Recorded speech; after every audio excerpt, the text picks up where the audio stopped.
Let's get down in the dirt with the Home Show Garden Pros.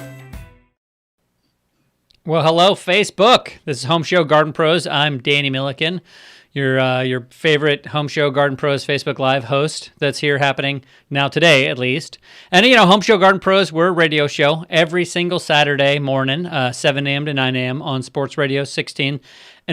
Sports Radio 610. And we talk gardening. That's what we do. We get down and dirty in garden beds. And don't want to get too punny on there, but that's what we do. We talk gardening, all about the soil, all about the plants, all about making sure that you're making the right choices. And like last week, we talked with Michael Wagner from Warren Southern Gardens about planting specifically veggies and how important the soil is. And that's the sort of thing we do every single week. Like this weekend, Joey Linderman from Enchanted Gardens is going to be up there, west of Richmond, kind of Cinco Ranch area. But that's what we do.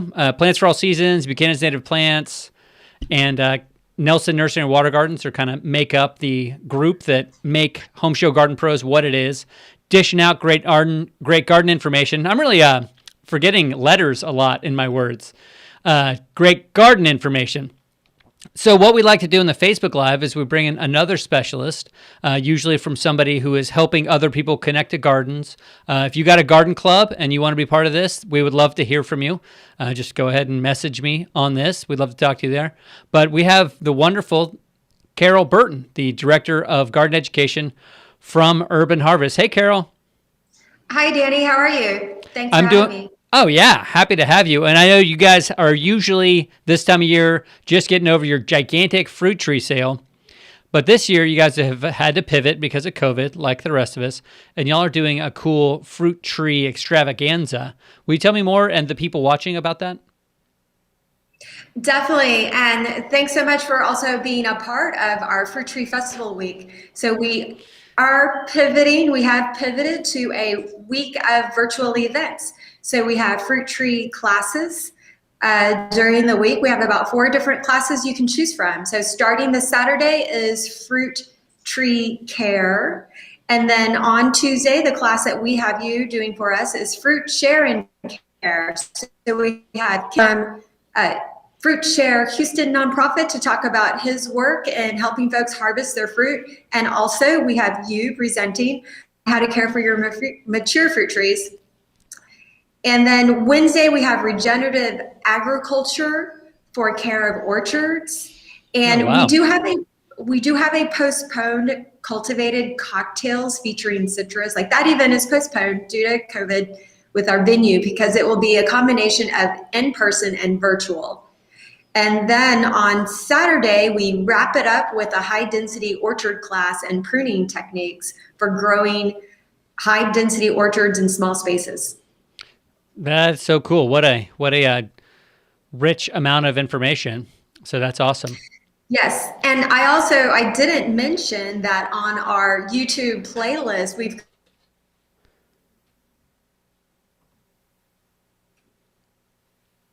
playlist of videos of folks around Houston who are growing fruit trees and also some of the experts talking about care fruit trees.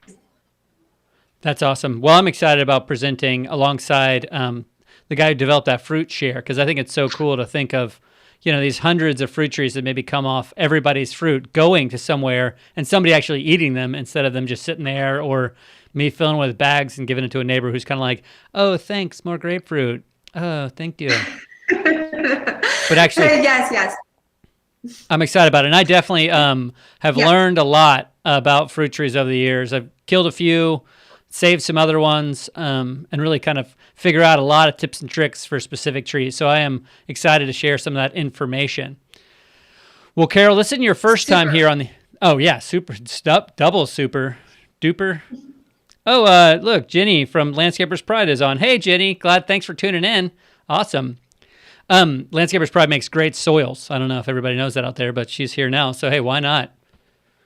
So, Carol, what we do on the show here is we try to give gardening advice, and a great source of classes is excellent gardening advice. That may seem like it's kind of, tangential, but man, these classes are going to help you grow more fruit at your house and better fruit.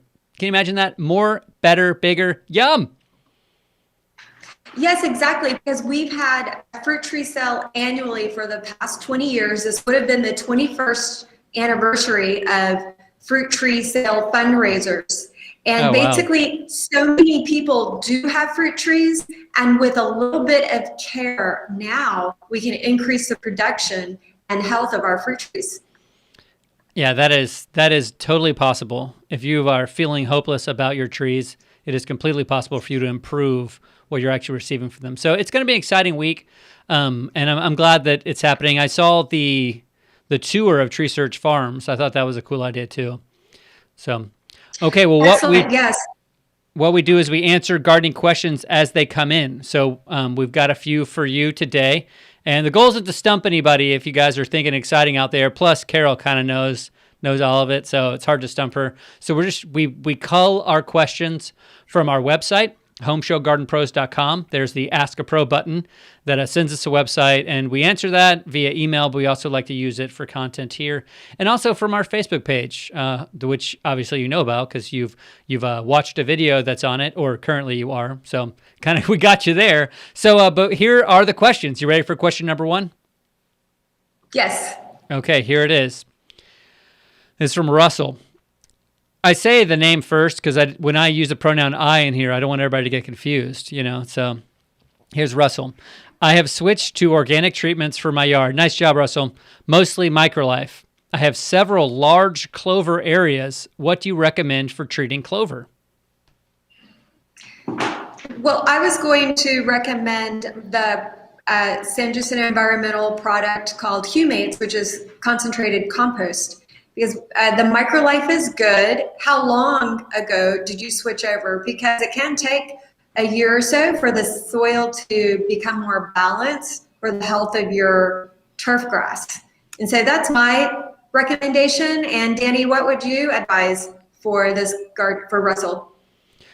Well, I think that's great advice. One reason is because the humates really can kind of loosen up the soil so the grass's roots can grow deeper and do more outcompeting stuff. The hard thing about clover is no matter what, it always comes up from seed earlier than the St. Augustine or Bermuda. And so you'll just have this big, healthy clover patch before the St. Augustine really starts growing. But it's sort of representing a lack of nitrogen. And so I would get on some of that ultimate, or even maybe something like their hybrid, which is high nitrogen. That's what I would do to kind of feed that stuff. So, or some real compost that's not in a box or a bag or whatever their thing is. There's also the granulated cotton burr compost, which is naturally high in nitrogen. Yeah, so that'd be a great one to treat those patches with. Obviously, if they're huge patches, you want to do something to kind of get some more nitrogen in the area. But if they're this small little packet, like a box or a dinner plate size patch, just get some Agrelon on that. It'll kill it real quick, and then it'll be gone by the time your St. Augustine grows in. So if it's a little bitty patch, now you don't have to kill it. I know that's blowing some of your minds, but if you're using, let's say you did want to put down some Landscapers Pride compost on there to see the soil heal up, it wouldn't kill the clover. But Carol, you know something about clover that is delicious. It is edible, and also bees will collect nectar to make delicious clover honey. There you go. So just maybe instead of pulling all your clover out, convert your whole lawn to clover and get a beehive. And also you can add some of the clover directly to your salad. So Russell is gardening organically, and it's actually edible. The leaves are edible. Well, there you go. Wild edible. There you go. So there's a lot of the weeds that are delicious. And we've got a couple of posted videos on our website talking about which ones. So that'll be a lot of fun. So good answer there. We're saying get some nitrogen on it. Ideally, you're grabbing a bag of compost or two to cover up that area after you weed whack it down. Unless it's tiny patches, then Agrelon crabgrass killer is perfect for treating that stuff. All right, here we go. Next question. This one's from Gamini. That also, she's using the pronoun I, and I don't. You guys thinking it's Gamini talking. It's me, Danny, talking, but I'm reading her question. I've planted a lemon tree 2 years ago, and so far, not growing at all, not dead either. So kind of a tweener zone. I have changed soil around, and I use Microlife Humates Plus as well, but still no result. Plant is the same. Please advise. Okay, so for this fruit tree, I always wonder about these conditions. This is sort of my checklist. Okay, where did you get the fruit tree? Was it from a big box store or from a local nursery that sells specifically to the Houston area in order to have a root stock that is adapted to heavy clay soil? So that's the first check mark. Okay, first check mark. And then next is the consideration of the mulch around the tree for the drip zone should only be mulch, about 3 to 4 inches of mulch, because that is going to feed the soil, suppress weeds. I would look at that area. That's great that she is using microlife and humates. So we know that the soil is getting those nutrients, but the mulch will help to regulate the water. Okay, so in 2 years, has she seen any flowers? And maybe the fruit didn't set and the flowers fell off. That would indicate, one type of issue. Do you have 4 to 8 hours of sunlight? 6 to 8 hours for fruit and flower production is needed. Wow. Okay. And then finally, after 4 years, like if she looks at these things and says yes, we have all of those things, and it still doesn't fruit, then it could be one of those anomalies where the fruit tree is basically kind of like a dud, and you can change it out with another one that is producing. Yeah, I've seen fruit trees not produce for 2 big reasons. One is they're planted too low. They've planted the tree too low. It's sunk down. Its roots are unhappy. It's struggling to stay alive, which that's usually my first guess. If it's made no fruit and it hasn't grown at all. And so the thing to do is, the great news is the top hasn't grown. Well, the bottom hasn't either. The fruits haven't either. So you can just kind of pull it out, put some new soil underneath it, and then just put it back in that hole. So raise it up maybe 3 inches, something like that, and put some compost around the top that you're using there. The other reason that we're not seeing a lot of fruit is, or if we're not seeing a lot of flowers, if you're not seeing fruit and you're seeing flowers, you may have a pollinator problem, but is just a lack of minerals, the right package of minerals. And that's where it's a big deal. The Nature's Way remineralizer kind of can come in, or the Microlife citrus fertilizer can come in and add a mineral pack that's just right for setting fruit. And it's an important thing to do on a regular basis. But my guess is that she's got it planted too low and just needs to lift it up. Yes, that is a common issue for gardeners in Houston. That was the first fruit tree that I planted, Danny, was too low and it died. Yeah. Well, peaches, apples, and avocados will die in a couple months from that. Citrus can scraggle on for a couple years, 5 years if they're planted too low. But the reason is because, you put all that, you take the soil out, put it back in, but you're not stamping it down. And so the whole thing just sinks a little bit. And so before you put the plant in there, just put your foot in there and stomp it some. And if you can't fit your foot in there, that's a good enough reason to make a hole a little bit bigger. But that is, you want that air to come out and then set the height of your fruit tree, not set the height of your fruit tree and then let the air out. So just keep that in mind when you're planting fruit trees. As you plant them this spring, very important to let that air get out so your tree doesn't sink down. So hope that helps. And definitely those 4 questions are huge. Where you bought it does matter a lot. So I'm glad you said that one, Carol, for sure. Question number 3. This one's from Carrie. I have grapevines in the ground that I planted last year. I covered them on the freezing days of winter, but it looks bare and just vines now. Will the plant continue to grow this season? Good news for you, Carrie. Yes, excellent news, because grapevines are deciduous and they drop all of their leaves for winter. So in the next couple of weeks, as we get with spring emerging, you will be able to see the grapevine start to leaf out. Yeah, there you go. Deciduous means they drop its leaves in winter and go dormant. That's what that means if you weren't aware of that term. And that's what's happening with the grapes. They just dropped their leaves. They're not dead. They're not struggling. You actually don't need to cover them at winter because of this same reason. But you do need to prune them. Any tips on pruning for Carrie?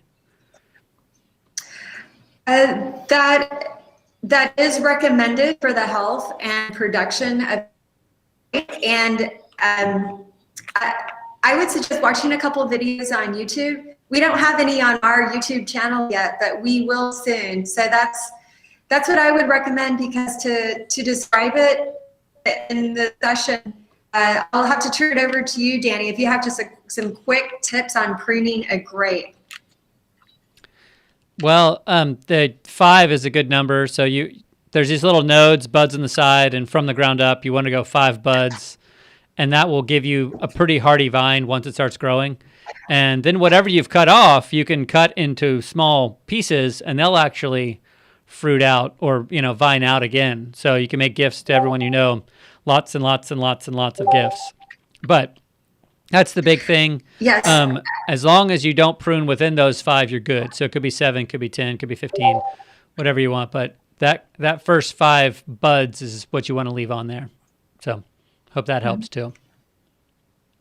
Yes, and for folks that want to get some practice pruning fruit trees, we do have some volunteer events, projects at a few of our school gardens. And that's part of our fruit tree festival, is we have a socially distanced work days scheduled to support school orchards.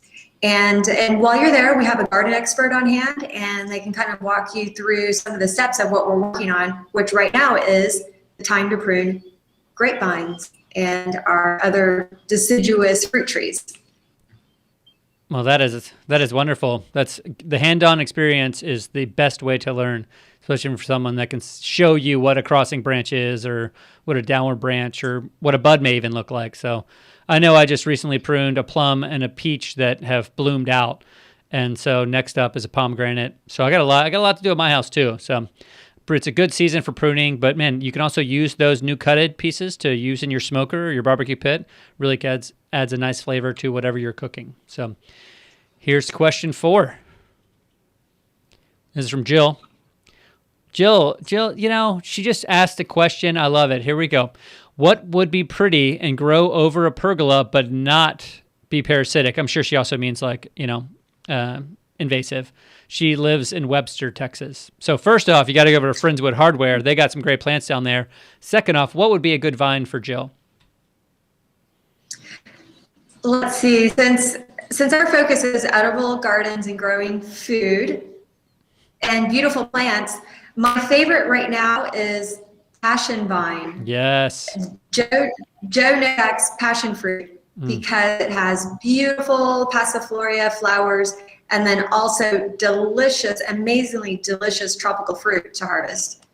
So Danny, I do have to ask you to give me a remember. Where is Webster? Is that northeast?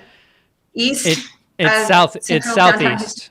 It's southeast, kind of like. Okay, that's good. Yeah.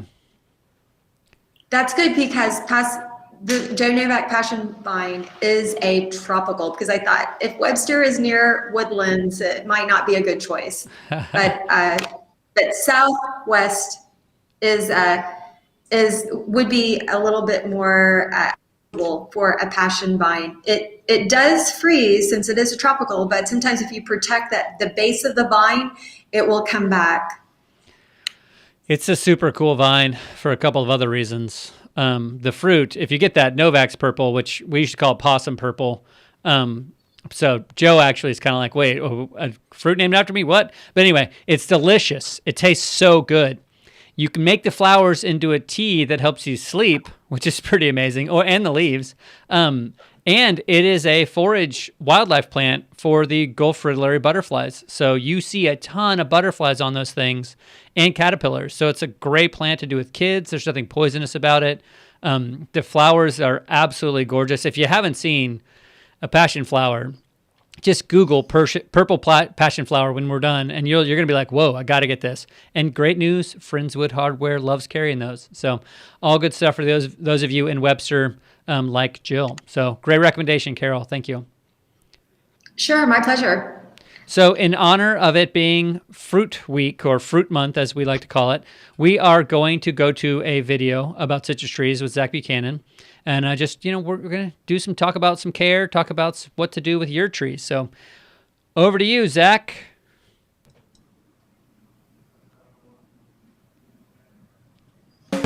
There's more than just one type of lemon. There's more than just 4 types of lemons. That's true. Woo. Zach is here to help me with 4 problems with lemon trees. You ready, Zach? I'm ready. First one is this one. Look at all these weird, crinkled, messed up leaves. Yeah, this is an easy one. It's leaf miner damage. Okay. So leaf miner is a common ailment of citrus and lemons. It is a caterpillar that gets between the layers of the leaf, makes trails, and kind of causes that leaf curl. It must be a tiny little caterpillar. It's very tiny. So, but this is not really that detrimental to the plant. No, it looks worse than it is. The leaf can still perform photosynthesis. But if you want to get rid of it, you can cut off the affected branches, or a good preventative is foliar sprays with molasses. Okay. Nice, yeah, because that'll kind of drive it away and protect it. Definitely. But you have to do that before it gets on there. There's the rub. There's the rub. Okay, some of these, I had this at my lemon tree, but the kind of chlorotic or lightening of leaves. Yeah, you can see it on the lower leaves first. So it's a nutrient deficiency. That tells me that your tree needs some feeding or fertilizing, or it's just deprived of some mineral or nutrient that it craves. Okay, and what's a fertilizer you would use? Oh, we have Microlife Citrus and Fruit right here. Yeah, Microlife is an excellent fertilizer for all citrus, and it has those minerals that we talked about. Okay, the next one is cold. Are they cold sensitive? They can be cold sensitive. Lemons are not the most cold sensitive of citrus, but if we get a freeze, they can be affected and die back a little. Something to be aware of with citrus in general is that if you're getting it from a nursery, chances are it's going to be grafted. You can see the graft here on this variegated lemon. Okay, yeah, mine has one over here too on this. Yeah, they've all got them. And something to be aware of is you don't want any growth below that graft. Okay. Because that's a different plant. Gotcha. That's not the same fruit that I have on the top. So they're using a more resilient root stock to get these plants to the stage that they need to be to fruit. Okay, awesome. Any other pests involved with citrus? A big one I think to consider is scale. Okay. That can affect them. And the number one way you tell you have scale can be actually black sooty mold, which appears on the surface of the leaf from the bug that's actually on the bottom of the leaf. And it makes an appearance like a kind of like a black film on the top of the leaf, and the scale are little gray or white dots on the bottom. Fortunately, we don't have any to show you. That is good. That is good. And last thing is we have 4 different varieties here. There's more than just one type of lemon. There's more than just 4 types of lemons. That's true. That's true. We've got a variegated lemon here. It's a variegated pink lemon with a pink flesh when it fruits. We've got your kind of standard improved Meyer lemon, which is a sweeter lemon but super disease resistant. And then finally over here I've got a Eureka Frost lemon, which I really like because it can give you multiple harvests in a year. And you guys also have the New Zealand lemon, which is a real cold hardy lemon as well. So awesome. Well, thanks, Zach. Thank you. Great information on lemons. For other great information, go to HomeShowGardenPros.com. Zach is so knowledgeable. Love when I get to talk with him. Although in that video I have to stand on a box, which is kind of embarrassing. So if you go back and look at it, you'll see that I'm standing up high because he's super tall. So Carol, I don't know if you ever have to stand in a box when you're talking with somebody, but it's kind of embarrassing. And not usually, because I'm super tall as well. I usually have to scrunch down. Yeah, usually trying to be smaller. No, it's good stuff. And citrus is a great fruit tree choice for Houston. We say a little bit about some of your favorite citrus trees, Carol? My favorite. So citrus, all types of citrus, mandarins and satsumas are my just personal favorites. And also, I have to say the Tropic Snow and Mid-Pride early peaches are just delicious. So no matter where I live, I've got to have a peach tree. Well, I know if you've got that tropic snow peach, it is already blooming. So you're getting those gorgeous pink blooms all over the place. That's a really good one. And if you're gonna get a citrus, the satsumas, the clementines, they peel so easy. It's like you just peel so easy. You eat them before you get in the house. It's really, really good stuff. Really good stuff. Well, Carol, thanks a lot. Anything else you want to kind of remind us about the about Fruit Tree Fest, Fruit Tree Week? Well, yes, I did want to mention that as one of the fundraiser tickets, we offer a package in which you can receive a ticket to each of the classes. And as part of this special package, we'll also send you a recording of the classes along with a 1-hour consultation from an arborist, a certified arborist who is an expert in fruit trees, so that you can actually have someone come to your house and give you a consultation if you would like to improve the health of your backyard orchard. So we have that special ticket, just 3 more tickets left for our fundraiser. Well, that is awesome. And would you give everybody the website real quick? I'm going to go ahead and punch in the chat room, but just tell them Urban Harvest website. Definitely. www.urbanharvest.org, and just go to our front page and you will see Fruit Tree Festival, and you can just click there to take you to the page of events. Well, I messed up when I put it in there. You can all see I left a space between Urban and Harvest, but when you copy and paste it, eliminate that space and you'll get great. What are these computers? What are these computers? Well, that's not one of our email questions of the week. We're just we're happy to have you. I love everything you and Urban Harvest are doing. Signing off for now. Thanks everybody for watching, tuning in. Hope you enjoy this. It's a little quirky, a little fun. Carol's the best. Carol Burton from Urban Harvest. This is Home Show Garden Pros signing off. Tune in this Saturday, 7 to 9 on 610 Sports Radio.